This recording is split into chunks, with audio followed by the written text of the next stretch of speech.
You think the First Amendment's about free speech, and you think the Second Amendment is about bearing arms, right to bear arms.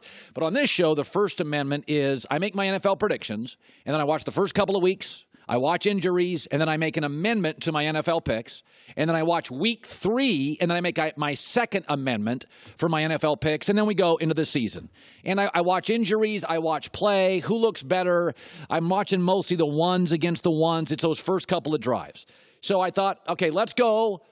And I've got 1, 2, 3. I have 5 amendments. Only one major amendment. Let's start with it. Baltimore, I had as a losing record. I have them as a winning record. In fact, I may amend them again.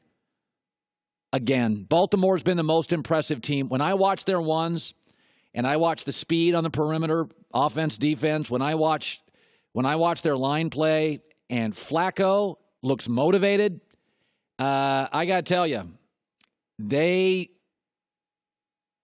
look good. Here's what I see. Baltimore's as good as Joe Flacco lets them be, and that's mostly in the NFL. Last time Flacco was motivated, they were really good, and they had a good roster. It wasn't the best in the league. I watch them right now. Baltimore, I had them as a losing record. I think they're going to vie for a number 2 seed behind the Steelers in the AFC. So Baltimore is my First Amendment. Here's my second one. I had the Jets at 8-8 because I believed they would start Teddy Bridgewater and let Sam Darnold grow. Increasingly, they're going to play Sam Darnold and possibly move Teddy Bridgewater. And as I've said before, earlier and today on the show, is if Teddy and Sam both played the season, Teddy's better and probably wins you another game that Sam doesn't, maybe even 2.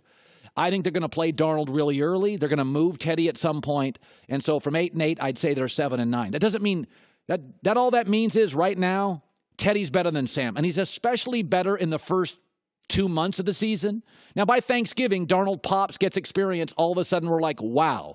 But Darnold's not going to blow you away in September. He's not going to blow you away in October. He may, by November, December, impress you. But he doesn't have the rhythm against elite defenses playing against the ones. So the Jets, I'm going to pull back to a 7-9, tied with the Dolphins in the AFC East for second place. Let's go to the AFC West. I have 2 amendments. Kansas City, I had at 9-7. Patrick Mahomes is all over the place against first-team defenses. Don't get me, he's a fireworks show when he's on. I don't know. Efficiency is really important in this league. It really is. And they got a lot of playmakers. And they're going to have amazing highlights. I don't know. I mean, Denver now has Bradley Chubb and Von Miller rushing you. I mean, Chargers defense has Joey Bosa and Melvin Ingram getting after you. They may go 0-4 right there. I don't know. I'm going to pull them back a game. And John Gruden's a little like Andrew Luck to me. He's been gone for 10 years. I don't think they're very good, but I think 5-11's a little too harsh. I saw a couple of things I liked, so I'm going to move them up to 6-10. I'm going to give the Raiders a win. Again, Andrew Luck, inactive for 2 years. He's not going to be great. John Gruden, inactive. John, by Thanksgiving, may be up to speed, but Joe Gibbs was lost for about a year. I think Gruden's going to be a little off for about a year before they move to Vegas. In the NFC, I've only got one prediction. I'm going to alter. I feel really strongly about pulling the Vikings back from 13-3 to 9-7. They got a new offensive coordinator. We already have injuries on defense. I have the Lions at sub 500. I'm going to go even subber 500. Is that a word? I'm going to go 6-10. I do think that you're slightly overreacting to the Ravens, but there's something about, you know what, man? It's those purple uniforms and Flacco's big and Suggs last night, and you're like, yeah. Man, it's, the AFC North teams, they do that to you. They look physical. We've talked a lot of Cleveland Browns. We should work in some Bengals in there. Some Bengals stock. Am I overreacting to Baltimore? I like the way they look. The thing I kind of agree with you with is that Flacco plays better when he has kind of a fire lit under him. His best season was when he was playing for a contract, and now he has a quarterback that's going to replace him right behind him. And that could make him maybe put a little more effort in. Every report in camp is Flacco looks amazing, and you watch him against ones, it's a joke. Like Flacco's a great quarterback. Well, that's debatable. Oh, is it great? Okay, he's better than the pumpkin pie is a pie. Chocolate cream pie is a great pie.